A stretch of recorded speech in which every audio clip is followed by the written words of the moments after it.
નમસ્કાર દર્શક મિત્રો, જનરપન ન્યૂઝમાં આપનું સ્વાગત છે.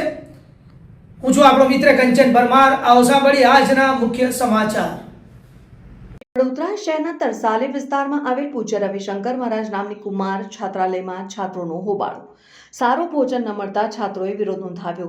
ગુજરાત રાજ્યના અલગ અલગ શહેરોમાંથી ભણવા માટે આવતા અને આ છાત્રાલયમાં રહેતા છાત્રો દ્વારા વિરોધ કરવામાં આવ્યો. છેલ્લા 2 દિવસથી ગેસ સિલિન્ડર ન હોવાથી ભોજન બંધ હોવાનો આક્ષેપ. છાત્રોને સમયસર જમવાનું ન મળતા ગુસ્સો ફાટી નીકળ્યો. છાત્રાલયમાં વ્યવસ્થા સામે છાત્રોએ ઉઠાવ્યા સવાલ. ઘટનાની જાણ થતાં પૂર્વ મેયર નિલેશ રાઠોડ સ્થળ ઉપર પહોંચ્યા. નિલેશ રાઠોડે હોસ્ટેલમાં ફૂડ ક્વોલિટીનું નિરીક્ષણ કર્યું અને છાત્રો સાથે વાતચીત કરી સમસ્યા અંગે માહિતી મેળવી. ભોજનની ગુણવત્તા અને વ્યવસ્થાને લઈને ઉઠ્યા પ્રશ્નો.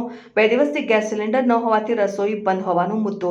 સિલિન્ડર અને જરૂરી સાધનોના અભાવે સમસ્યા ઊભી થઈ છે.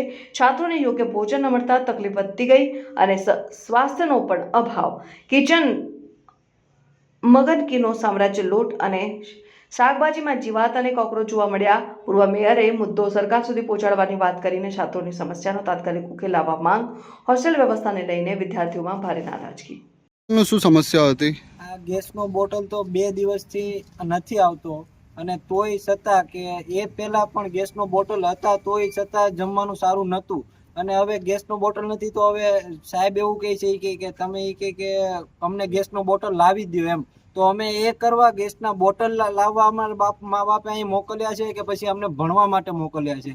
તો એ ગેસના બાટલનું અમને લાવવાનું કહે છે, તો અમે એ માટે નથી આવ્યા વડોદરામાં. અને જોઈએ તો મહેશ દેસાઈ કરીને એક સર છે જે અહીંના વોર્ડન છે, એ એવું કહે છે કે અમારા થકી તમે કે આ હોસ્ટેલમાં રહો છો એમ. અને અમે કાંઈ એના લીધે નથી અહીંયા રહેતા, અમે તો અમારા કહેવાય ને કે મેરિટ ઉપર રહીએ છીએ અહીંયા. અને અહીંયા હાવ કાંઈ જમવાનું નથી, વ્યવસ્થા સારી નથી, મેનેજમેન્ટ સારું કે નથી, કોઈ સિક્યુરિટી સારા કે મન ફાવે એમ. અને કોઈ પણ આવી જાય છે હોસ્ટેલમાં તો અને વોર્ડન છે તો વોર્ડન કાંઈ કરતો નથી અને બસ એ જમવાનું બી નથી સારું આવતું, એવું છે અમારું. તમારું નામ છે? મારું નામ ભાઈ. રહો છો ને શું સમસ્યા? હું છેલ્લા 5 વર્ષથી અહીંયા રહું છું. આ વર્ષે સતત સમસ્યાઓ રહે છે. અમે આ વિદ્યાર્થીઓ બધા ગુજરાતના દરેક ક્ષેત્રથી આવતા હોય છે પોતાના સપનાઓ લઈને. વડોદરા જેવા મહાનગરમાં MS યુનિવર્સિટી, પારુલ યુનિવર્સિટીમાં અભ્યાસ કરે છે અને મૂળભૂત જે પ્રાથમિક જે અમારી સુવિધાઓ છે એ જ ક્યાંક ને ક્યાંક પૂરી નથી થતી. જેમ કે જમવાનું રહ્યું, સિક્યુરિટી રહીથી લઈને મેનેજમેન્ટ, સફાઈ લઈ, જમવામાં એકદમ કોઈ જાતનું હાઇજીન મેન્ટેન થતું નથી. જમવાની ક્વોલિટી સતત બહુ ખરાબ હોય છે અને છોકરાઓને ક્યાંક ને ક્યાંક બહાર જ જમવું પડે છે. અહીંયા જમવા લાયક જમવાનું હોતું નથી.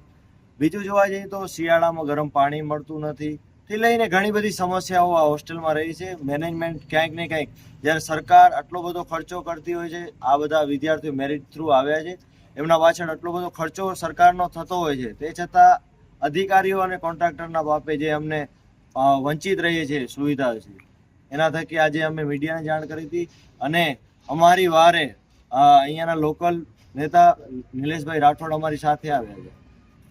આજે તમને આવું પડ્યું આ હોસ્ટેલની અંદર, જેવી રીતના જમવાનું, ગેસનું બાટલ નહીં, આવું બધું હતું. કેટલા સમયથી છોકરાઓની કમ્પ્લેન હતી, આજે તમને આવું પડ્યું છે, શું કહેશો? આજે ગુજરાત ગવર્મેન્ટ દ્વારા ST, SC અને OBC વર્ગના જે વિદ્યાર્થીઓ છે એમના માટે એમને રહી અને શહેરમાં, ગામડેથી લોકો આવીને શહેરમાં સારી રીતે ભણી શકે, એજ્યુકેશન લઈ શકે, એના માટેની આ એક હોસ્ટેલ, સરસ હોસ્ટેલ ગવર્મેન્ટે બનાવી હતી. પણ આ અધિકારીઓના પાપે, આ અધિકારીઓના લીધે આ છોકરાઓને ગેસના બાટલનો આ 2 દિવસથી કે 1 દિવસથી પ્રોબ્લેમ છે, આપણે એક્સેપ્ટ કરીએ. અને જો ગેસના બાટલાનો પ્રોબ્લેમ હોય તો અત્યારના મારા આવ્યા પછી લોકો જમવાનું કેમ બનાવવા બેઠા? અત્યારના 1 વાગ્યો, 12:30, 1 વાગે આ લોકોને હજી જમવાનું આપ્યું નથી. કોઈ જ જાતની ફેસિલિટી નથી. એ લોકોના જે ગાદલા, ચાદર, ઓશિકા આજે કેટલા ટાઈમથી એ લોકોને આપ્યા નહોતા. મેં જાતે આવીને રૂમ ખોલાવીને છોકરાઓને કીધું કે ભાઈ આપો, આ તમારા ઘરે લઈ જવાના છે. કોન્ટ્રાક્ટર જે જમવાનું અહીંયા પ્રોવાઈડ કરે છે એ જમવાનું છોકરાઓના કહેવા પ્રમાણે બિલકુલ ક્વોલિટી છે નહીં. એટલે મારી આ લોકોને ચેતવણી છે કે હું તો તરસાલીમાં જ રહું છું ને મારા વિસ્તારમાં જ હોસ્ટેલ આવી છે. દર અઠવાડિયે 15 દિવસે એક વખત હું અહીંયા આંટો મારવા આવીશ.